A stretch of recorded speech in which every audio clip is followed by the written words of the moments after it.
Pessoal da torcida tricolor, o São Paulo foi ao Morumbi vazio, em função da pandemia que estamos vivendo, sem torcida, enfrentar o Grêmio completo, ainda que alguns jogadores acabaram se machucando no decorrer da partida, mas o São Paulo foi um dos clubes que enfrentou o Grêmio completo. Eu falo isso porque o Grêmio veio de vários jogos aí com muitos desfalques, hoje era o Grêmio completo, um jogo difícil, em que o São Paulo até começou bem, esteve bem no começo, Daniel Alves jogou na lateral direita, mas não foi bem, e a gente já vai falar disso. O São Paulo não esteve bem no jogo, se não no começo criou, teve algumas oportunidades, desperdiçou, errou tomadas de decisão, o Grêmio chegava menos, depois o Grêmio equilibrou a partida, foi melhor, o São Paulo chegava vez ou outra, a coisa se inverteu. O primeiro tempo foi, no começo, até os 20, 25, o São Paulo esteve melhor, com o Grêmio chegando esporadicamente, e depois daí o Grêmio começou a pressionar, alugou ali o meio de campo da defesa do São Paulo, e o São Paulo chegava esporadicamente. O problema é que o segundo tempo foi muito mais isso do que o primeiro tempo. E aí nós tivemos o São Paulo desperdiçando oportunidades, tentando fazer trocas, o Grêmio muito melhor na partida, explorando as laterais, principalmente no tempo em que o Daniel Alves esteve na lateral direita, muitas jogadas do Grêmio foram por ali em velocidade, porque, para a surpresa de muitos que tem aquela coisa, o Daniel Alves é o melhor lateral direito do mundo, ele não joga nesse tipo de posição, não foi nesse tipo de posição lateral direito, tradicionalzão, que ele se destacou. Foi muito mais como ala, foi muito mais em times que tinham proteção. Então, hoje ele foi fazer uma função que não é muito a dele, não foi bem, depois foi deslocado para o meio, e aí a gente vai explicar aqui por que Daniel Alves não foi substituído, porque teve muita polêmica, né? O Daniel Alves fez uma partida horrorosa, porque sim, depois que ele foi da lateral para o meio, ele já não estava bem, ele piorou muito, e aí ele não saiu, isso gerou, como é que pode mexer em todo mundo e não pode, tá no contrato. Não é isso, a gente vai explicar o quê, mas acho que antes o Gabriel Pericini vai querer dar sua opinião sobre o jogo, a menos que você queira partir daí. Não, podemos partir daí, porque o jogo ele foi muito ruim. Como você falou, o São Paulo existiu até os 20, 25 minutos do primeiro tempo, que foi quando foi muito bem, e eu acho que coincidiu com o período em que a escalação do Grêmio não existiu na prática, né? O Grêmio, a gente falou no nosso pré-jogo para os membros, o Grêmio veio com uma escalação mais ofensiva, a proposta é incomodar a saída de jogo do São Paulo, e nos primeiros 20, 25 minutos o Grêmio não fez isso. Os dois homens de frente não incomodavam em nada a saída de bola do São Paulo conseguia se desvencilhar com alguma tranquilidade, o Grêmio num 4-4-2, né? Então Maicon e Matheus, que ficaram por dentro no meio de campo do Grêmio, também não achavam o Luciano, que se movimentava tranquilamente entre a linha de defesa e o meio de campo, e o São Paulo gostou do jogo a partir disso. Depois dos 20 e poucos minutos, aí sim começou a haver uma pressão, o meio de campo do Grêmio começou a fazer um combate, começou a existir uma marcação-pressão mais efetiva, e o São Paulo, a partir disso, não conseguiu criar o seu jogo, não conseguiu jogar a partir da saída de bola. Mesmo assim, nesses primeiros 20, 25 minutos, porque depois pouquíssimo aconteceu, acho que teve um lance ali no fim do primeiro tempo que o Igor recebe pela linha de fundo, vai fazer um cruzamento, erra, mas o São Paulo, nesse período do jogo em que existiu, muita tomada de decisão errada, muita tomada de decisão, muito chute que não era para chutar, era para abrir, muita bola na linha de fundo que era para você fazer um passe para trás, aí a bola ia cruzada aleatoriamente com um cara na área. O Bruno Alves teve também uma oportunidade, aliás, entre Bruno Alves e Diego, dá para escolher o melhor em campo por parte do São Paulo, pelo menos. Ele teve ali uma bola na entrada da área que chegar batendo, não era para chegar batendo. Então o São Paulo tomou muita decisão errada nos poucos minutos em que foi superior ao Grêmio. E o Grêmio, quando foi superior, o Grêmio jogou no campo do São Paulo, ficou mais no campo do São Paulo, não deixou que o São Paulo saísse do seu campo, mas também não conseguiu criar nenhuma oportunidade. O Volpi não fez nenhuma defesa, não teve nenhum lance que a bola, passou beijando ali atrás, é muito perigoso. Isso também não aconteceu. Acho que também muito por conta do bom jogo do Bruno, do Diego e até do Reinaldo. O Reinaldo fez uma partida honesta, razoável, tomou ali perdeu um lance ali pro Ferreirinha, que tinha acabado de entrar, tomou um drible, mas no geral não deixou espaço, não foi tão exigido por ali, não comprometeu tanto por ali, então isso ajudou o São Paulo também a sofrer um pouco menos, a controlar o ímpeto do Grêmio. Que jogo, não foi. Né? Que o Reinaldo faz um jogo bom. Depois do jogo contra o Palmeiras, sim. Então... E isso ajudou o São Paulo a controlar o ímpeto do Grêmio, que também não foi assim. O Grêmio teve posse de bola e também não conseguiu criar grandes oportunidades, né? Então, falando especificamente do Daniel Alves. O Daniel Alves começou na lateral, o Luan ficava para fazer a proteção especificamente pela direita. O São Paulo, que gosta muito de atacar com o Reinaldo pela esquerda, tentou atacar mais pela direita para tentar usar o Daniel Alves mais vezes. Não conseguiu, a participação do Daniel Alves se limitou a uma boa enfiada de bola para o Tietchan no primeiro tempo, foi aquilo. No restante do tempo ele foi discreto, porque também não foi tão exigido defensivamente. O São Paulo chegou um momento em que não conseguia mais atacar, e aí só para complementar a participação do Daniel, aos 15 minutos do segundo tempo, mais ou menos, o Diniz manda ele trocar com o Tietchan. Então vai o Tietchan para a lateral, vem o Daniel para o meio de campo, e aí o jogo do Daniel sai de discreto para muito, muito ruim. Muito ruim mesmo, assim, tranquilamente a pior participação dele com a camisa do São Paulo, o melhor período de tempo dele com a camisa do São Paulo foram aqueles 30 minutos ali. Posso fazer um muito resumo abaixo do Daniel Alves hoje? A cobrança de falta da meia-lua que ele fez. Aquilo ali resume o que foi o Daniel Alves hoje na partida. Uma grande oportunidade, meia-lua, Daniel Alves quis mostrar para o mundo que ele não é batedor de falta e desperdiçou, isolando, chutou a bola na lua. Assim, não deu para entender, mas nem se fosse futebol americano ele conseguiria acertar, porque a bola foi tão pulada que não ia acertar ou não ia fazer o field de gol. Quer dizer, foi terrível em qualquer aspecto possível. Não era nem para ele ter batido aquela bola, não entendi, mas enfim, bateu com raiva, bateu mal. Só que a gente já fala aqui no canal, no mínimo, desde o Campeonato Paulista, mas a gente já abordou também em vídeos do ano passado, quando era o Cuca ainda. O Daniel Alves não é batedor de falta, ele não tem essa qualidade para ser batedor de falta. Não sei se no São Paulo algum outro jogador treina para assumir essa responsabilidade, porque assim, em faltas diretas também, ali, que seria teoricamente uma falta um pouco mais colocada, mesmo que fosse para dar pancada no canto do goleiro. Mas o São Paulo também não tem esse homem, esse batedor, não, esse cara aqui na bola parada não é o Reinaldo, o Igor Gomes já tinha saído, então eu não sei se alguém pelo menos treina para assumir essa responsabilidade quando tem uma falta ali, para não deixar para o Daniel Alves, que não é esse jogador. E aí a questão dele, depois que vai para o meio de campo, por que não sai? O São Paulo hoje...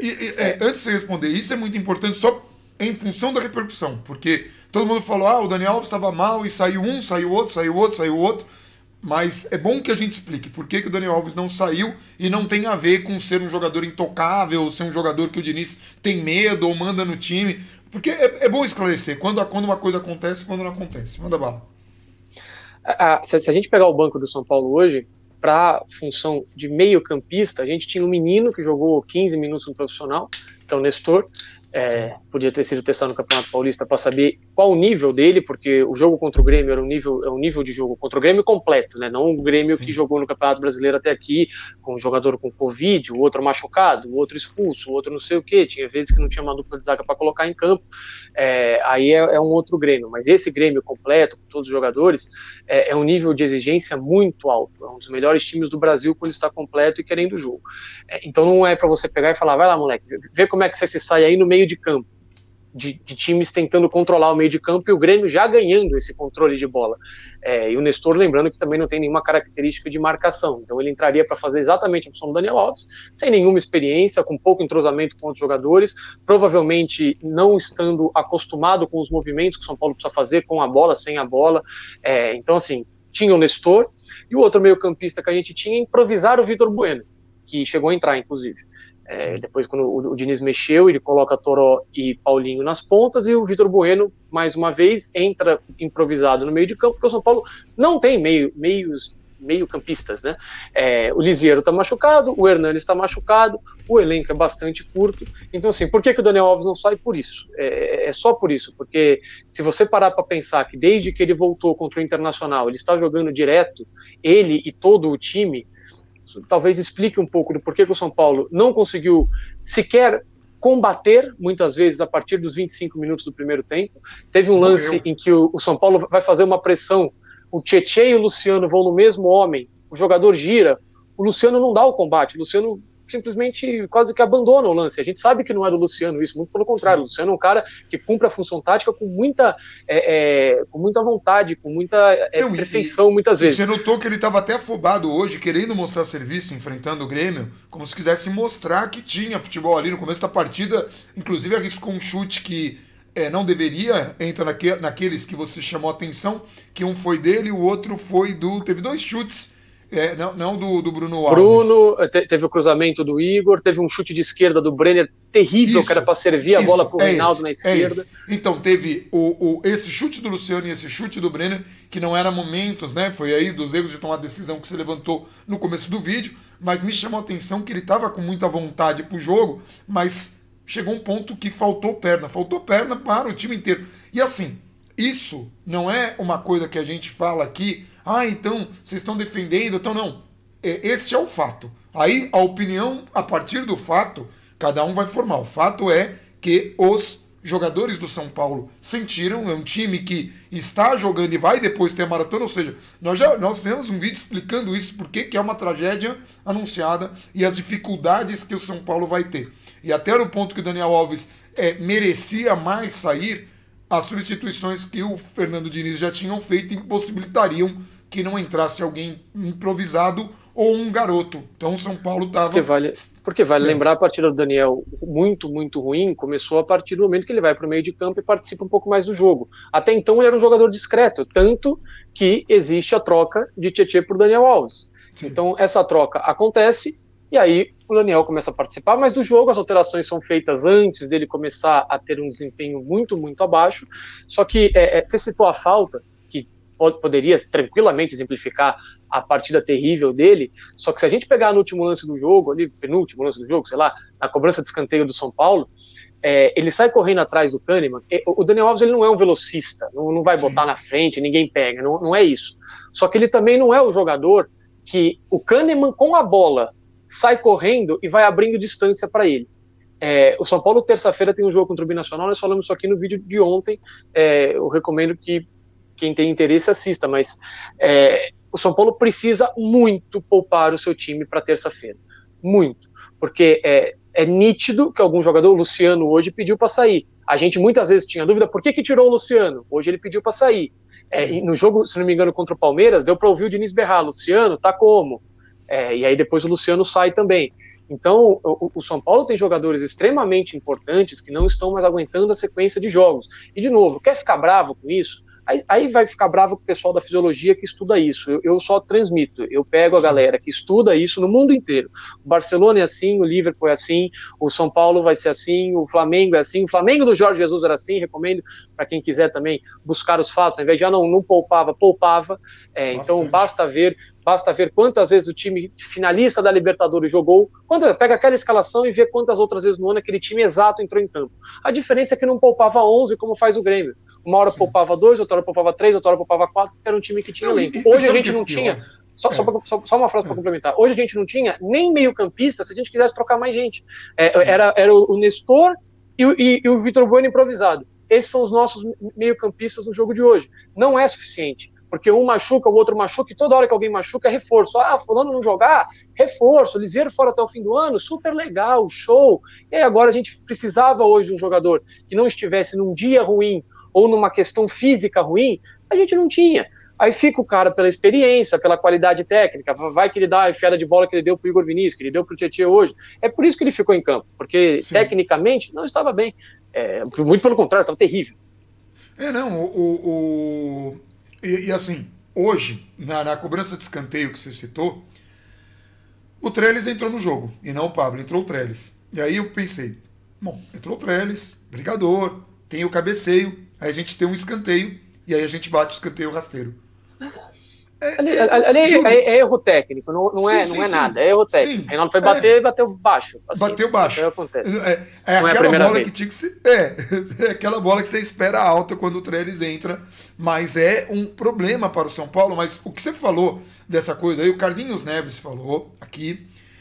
Quando o Jorge Jesus falou que não rodava, o que ele quis dizer é que ele não fazia igual o Grêmio, e isso aconteceu com um ruído que todo mundo achou que ele não trocava nunca e virou um crime maior. Só pegar os sempre jogos. foi. Não, então, e sempre foi um crime no Brasil esse negócio de, pô, precisa rodar.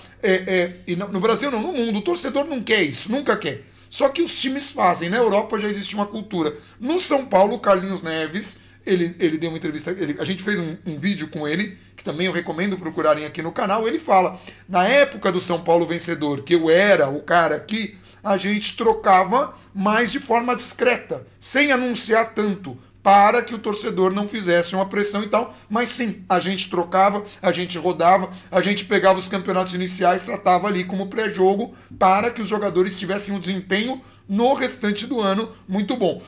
Nesta situação que estamos vivendo agora, nem dá mais para fazer isso, porque veio uma pandemia, nós tivemos uma pausa de praticamente 4 meses, nós tivemos 1 mês e meio para preparação e agora é isso, agora é jogo direto, quem tem mais elenco vai acabar se destacando, o São Paulo vai sofrer muito, então esse jogo do Binacional sem trocar os titulares é um erro bizarro, absurdo, e aí vocês vão nos ver reclamar muito, caso isso aconteça, mas reclamar absolutamente.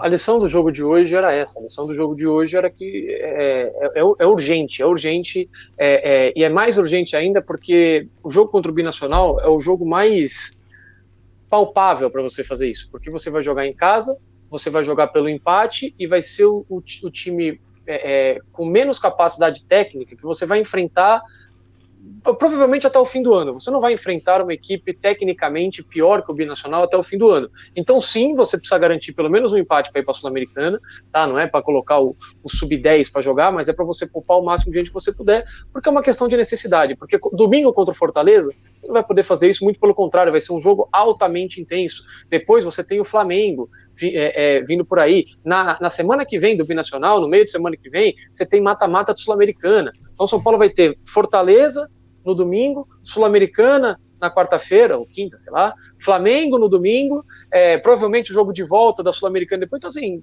vai ter viagem para fora do país, não dá tempo.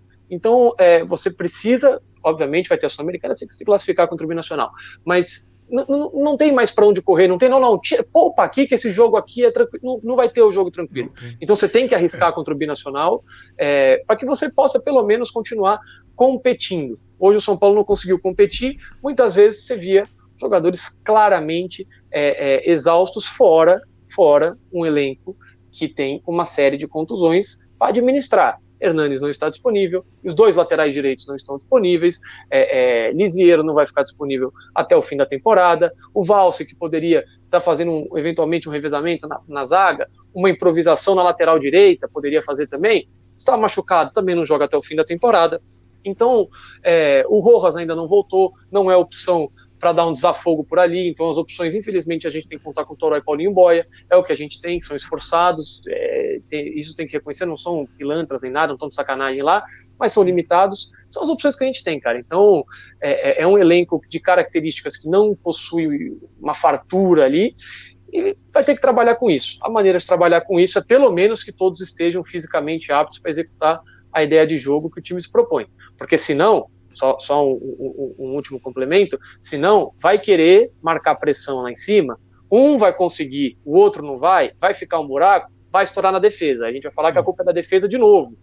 Hoje, até o Gabriel Doziak e o Raí Monteiro conversaram no Twitter e falaram, você tinha o Diniz, empurra, não recua, e o São Paulo recuava. Sim. Porque se o jogador não tiver condição física, cara, vai um olhar pro outro e falar, cara, não aguento, volta. Marcação, pressão, sim. Se um fizer errado, ficou um buraco, você deixou 3, 4 jogadores para trás, vai estourar na defesa. Então, o time precisa estar bem fisicamente para executar a ideia de jogo. E por que o São Paulo insistiu na ideia de jogo? A única chance que o São Paulo teve no segundo tempo, fora a falta, a única chance foi aquela furada do Toró. O São Paulo construiu finalmente dando certo uma saída de jogo ali nessa partida. Depois dos 20 minutos foram raríssimas as vezes que isso deu certo. Uma delas foi o Igor Gomes cruzando errado no fim do primeiro tempo, que o Diniz até canta a jogada, ele falou, vai que já sobrou um. Dá 2 ou 3 toques depois, esse um era o Igor Gomes recebendo a bola do Reinaldo. E a mesma coisa lá no segundo tempo. Quando o Luciano finaliza aquela bola por cima do gol, o São Paulo tinha 4 jogadores na área contra 3 do Grêmio. Então é a maneira que o São Paulo joga. Goste, não goste, tá bom, não tá, tem que consertar, não tem, é como vai jogar. Então é a maneira que a gente tem para analisar o time. Hoje não conseguiu jogar por praticamente todo esse tempo. Nas poucas vezes que conseguiu, a finalização foi bem ruim.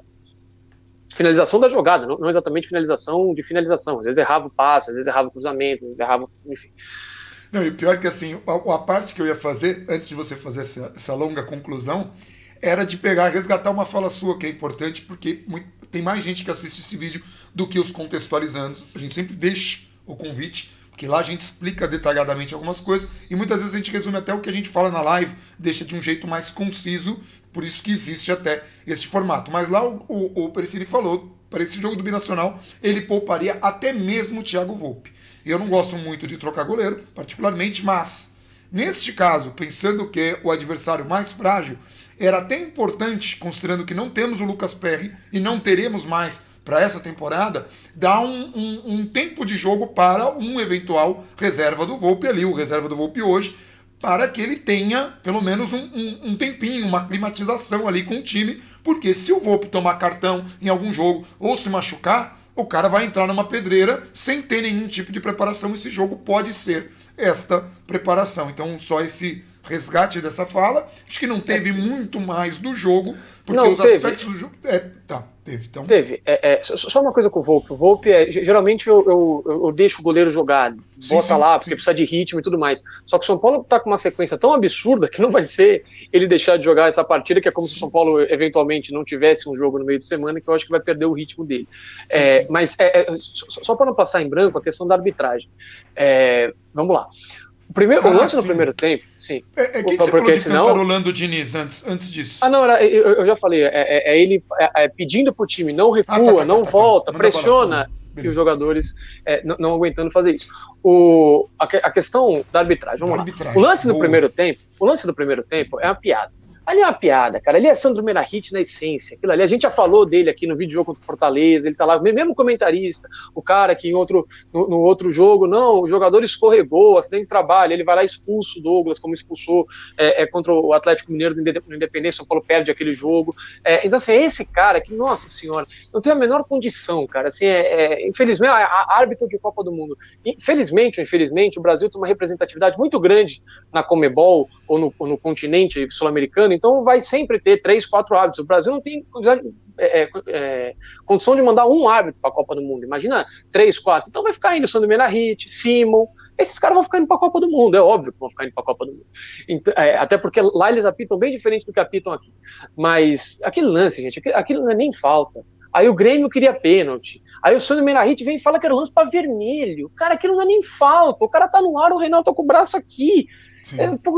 Aí ele muda 30 centímetros. Ele muda 30 centímetros. Não, mais do que na câmera lenta, no print, a falta de print eu adoro. No print, tem Nossa. Print, até eu mandei um pra você, que no print não parecia nada com um empurrão. Porque tem um determinado ponto da sequência do lance, que o movimento natural do Reinaldo, se você parar no ponto certo, você consegue até ter impressão, ou empurrou, mostrar aquela imagem. Mas não, o cara tava numa disputa normal, os caras printaram até a hora errada para chamar esse lance, chamaram o pênalti. Aí o Sandro Meirahit falou que na falta do São Paulo não foi. Eu falei, cara, que é o árbitro torcedor ainda, né? Não é...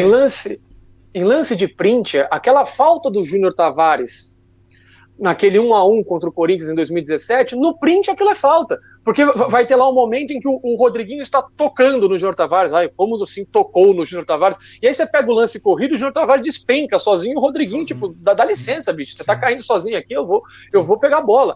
Então assim, mas no print aí tem a falta de print, essa é maravilhosa. Aí teve isso. O lance do segundo tempo, aí no futebol brasileiro, aí vale a mesma coisa que aconteceu no Fortaleza, ali é pênalti. Ali, beleza, o do Jeromel, do Reinaldo do Jeromel. E, de fato, aquilo no Brasil é pênalti, não tem a menor discussão. Ainda mais pro árbitro, o árbitro que errou a linha de impedir, era o árbitro do VAR no jogo contra o Atlético Mineiro, que não sabe fazer uma linha no software. Esse cara apitava umas faltas que ninguém entendia, ele conseguiu irritar os dois times na falta. Um negócio bizarro. De incompetente, né? Então, ali, de fato, no Brasil, ali era pênalti pro Grêmio. E o lance do Daniel Alves, ele tá tentando puxar ali o jogador do Grêmio para disputar espaço com ele, o jogador do Grêmio tira a velocidade, ele tropeça no cara. De novo a falta de print, né? Aí tá lá o pé dele ali no tornozelo do cara, realmente no print é horroroso aquilo ali. E falaram aí até de cartão vermelho. Não, porque lógico. Pisou no tornozelo do cara. O Reinaldo tomou um pisão também no tornozelo. Se for assim, se for assim, o cara foi por cima da bola. Eu acho que não foi por cima da bola, foi um acidente aquilo. E no do Reinaldo também. O cara pisou também por acidente. É o do Reinaldo que eu tô falando. E que fique muito claro uma coisa que a gente fala aqui, porque assim, quem for torcedor de outro time que estiver assistindo, e até alguns torcedores de São Paulo vão falar, vocês falaram que esse lance não foi e que não foi porque vocês torcem para o São Paulo. Não. Nós temos uma maneira de ver o futebol em relação à arbitragem que difere muito de como o futebol é apitado aqui. Né? Então tem muitos lances que já marcaram a favor de São Paulo que a gente não marcaria, muitos lances que não marcaram que a gente marcaria, porque tem essa questão da intensidade, tem essa questão no Brasil de essa cultura de falta. Tanto que teve um lance no jogo foi no jogo do Santos, né? Que escancarou, que você até colocou no Twitter. Que escancarou o erro agora, do jogo das 7 horas. O jogo do Santos teve um lance de pênalti que a marcação, até para os padrões brasileiros, foi muito menos contundente do que o pênalti não marcado para o São Paulo contra o Fortaleza. E assim, nem eu nem o Gabriel marcaríamos nenhum dos dois, nem o pênalti que não foi marcado a favor do São Paulo, nem o pênalti no jogo do Santos para o Santos, nenhum dos dois. O do Santos foi porque o padrão brasileiro de arbitragem é muito baixo e tem essa interpretação. E veja, gente, quando a gente fala que o padrão é baixo, nós passamos anos no Brasil trabalhando com mitos do futebol. Bola prensada da defesa, não pode tocar no goleiro na pequena área, isso nunca existiu. E até hoje tem na mentalidade de muita gente. Nunca existiu, mas no Brasil existia. E quando vem uma orientação da FIFA, o Brasil tem a capacidade de entender do pior jeito possível. A gente entende do jeito mais errado. É impressionante a nossa capacidade de o cara falar, é assim, assim, assado, o cara e fazer de um jeito grotesco, né? E o último recorte também de uma fala sua, mas como você falou pra mim, então ninguém escutou, no jogo do Liverpool, que a galera até falou contra o VAR, né? De questionar o VAR. Eu acho que vale a pena comentar isso. E da Premier League, que não quis seguir as recomendações. Quando a recomendação não é boa, a Premier League fala, não vamos fazer. Hoje o Liverpool aos 48 do segundo tempo, estava 2-2 com o clássico contra o Everton, teve um gol anulado muito parecido com o gol do Luciano. O Liverpool pediu para a FA rever a utilização do VAR, nesse caso, por causa desse lance. Até agora, assim, você vê a imagem na hora ali, você fala, gol, tranquilo. E aí daqui a pouco o juiz anula o gol e todo mundo fica meio... vê a linha ali, aí a linha tá no jeito esquisito. Vale lembrar que a partir de agora não é considerado mais mão até próximo à manga da camisa. A manga da camisa passa a ser uma referência. Só que mesmo nesse ponto que eles tentam pegar ali do Mané, é esquisito. E aí, em questão a toque de mão, tivemos alguns pênaltis um pouco bizarros na Inglaterra, nível Brasil, e aí a Federação Inglesa, a Premier League, chegaram lá e falaram, cara, essa interpretação de vocês aqui, a gente vai seguir por esse caminho, tá? E a International Board, quem decide, falou, não, tudo bem, pode ser assim, porque eles explicaram, falaram, isso aqui tá bizarro, isso aqui não existe, tudo é pênalti, o cara tá olhando pra onde, tá com o braço colado, a bola bate, é pênalti. Então, porque lá existe a preocupação com o jogo, aqui os hábitos são horrorosos e são premiados por serem horrorosos, então... a gente tem que lembrar que futebol é esporte de contato, vai ter nego se empurrando, não pode ser uma coisa contundente, é uma coisa completamente fora da descabida ali. Então, assim, isso e a questão, esse detalhe que falta. A questão da falta do Reinaldo no PP, aquilo não é falta nem no padrão brasileiro, como não foi pênalti para mim, né? Nem no padrão brasileiro, no Igor Gomes contra o Curitiba, né? Que o São Paulo faz escândalo, pede VAR, e o árbitro fala, vambora. Esse do PP também. A maioria dos lances, quando o cara dá 2 passos antes de cair, cai com os braços para cima, aí você vai ver no lance, tem um mini toque ali, o cara tá com o braço aqui, ele mexe 30 centímetros pro lado, o cara cai com os braços para cima e não sei o quê. O jogador sente o toque, ele já desaba. Tem jogador que dobra o joelho, ou então ele deixa a perna dura. É muito engraçado. São os dois jeitos de cavar falta mais comuns. Um é o famoso a perna dobra. O cara encosta, a perna dele já dobra e o outro o cara deixa a perna para trás como se o toque do cara endurecesse a perna dele, fosse impossível dele dobrar o joelho e daí o cara despenca. Mas enfim, próximo desafio agora do São Paulo é na terça. Isso significa que a live de terça acontecerá na segunda. E ela acontecerá às 8? Às 8. Pode ser Às às 8, 8, né? claro, às 8. Foi o que eu falei, às 8. Acontecerá às 8. Então, live de terça na segunda, a gente vai discutir, vai ter o pré-jogo, vai ter mais alguma coisa que venha a ocorrer ainda de repercussão desse jogo. Os comentários de vocês também nos ajudarão a montar esta live. Depois a gente vem com o jogo e depois vai ter contextualizando. Enfim, semana normal de muito trabalho e muitos desafios para o São Paulo, que terça-feira o time tenha juízo para poupar seus principais jogadores. É isso? É só um ponto, o São Paulo se manteve na quarta colocação, mas obrigatoriamente na semana que vem cai no mínimo para quinto, porque Santos e Fluminense se enfrentam, qualquer que seja o resultado, o São Paulo não vai jogar, vai estar jogando a Copa do Brasil, qualquer que seja o resultado, um desses times vai passar o São Paulo na tabela, aí amanhã tem o jogo do Palmeiras, se o Palmeiras ganhar os 2 jogos, aí o Palmeiras também passa o São Paulo, e os times vão ficar, o Palmeiras com 2 jogos a mais, Santos e Fluminense com 3 jogos a mais do que o São Paulo. E o São Paulo tendo que fazer esses jogos apertadíssimo na mesma semana, quer dizer, vai ser terrível. É isso, vamos ficando por aqui. Um abraço. Só um último comentário, porque eu acho que a gente esqueceu de falar. Existe bem, uma diferença. Não, é uma frase. Você fez mesmo. Vários últimos comentários. Já fiz, eu vou lembrando das coisas e é para não deixar passar mesmo. Em relação ao Daniel Alves, que fez uma partida muito ruim hoje, existe uma diferença entre você fazer uma partida muito ruim e você ser terrível, você não devia estar nos clubes, você não sei o quê. Hoje, quando não ganha, você tem que apontar o canhão para alguém. Aí hoje não tomou gol, então não pode falar do Volpi. O Gabriel Sara tá jogando bem, não pode falar do Gabriel Sara. Aí você tem que apontar para alguém. Então, aí é sempre Diniz mais um.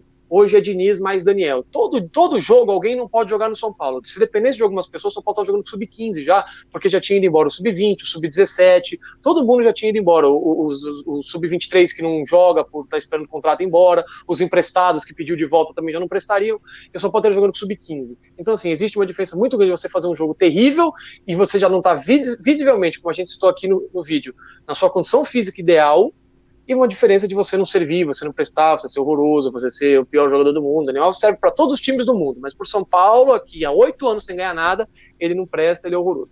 Então é só isso o ponto. Então tá, feitos essas últimas considerações, a gente vai ficando por aqui. Um abração para todo mundo e